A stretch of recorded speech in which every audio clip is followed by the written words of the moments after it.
Hello guys, আসসালামু আলাইকুম। আপনারা কেমন আছেন?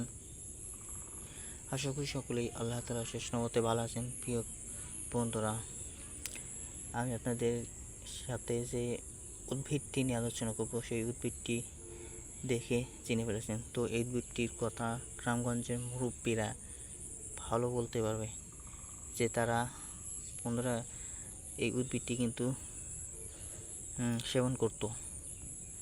তো এই উদ্ভিদটা কিন্তু বর্তমানে গ্রামগঞ্জে অতি জনপ্রিয় একটি উদ্ভিদ, তো শিমুল মূল। তো গ্রামগঞ্জে মানুষেরা এই উদ্ভিদটি দেখা মাত্রই বিশেষ করে যুবকেরা খেয়ে ফেলে।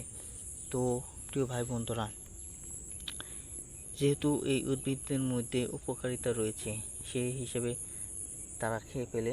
তো প্রিয় ভাই বন্ধুরা, আমি নিজেও এই উদ্ভিদটি বেশি পরিমাণে খেয়েছি।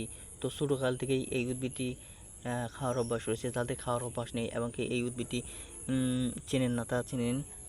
তো আর নিয়মিত সেবন করুন খালি পেটে। তো কীভাবে খালি পেটে সেবন করবেন আর নিয়মটি বলছি।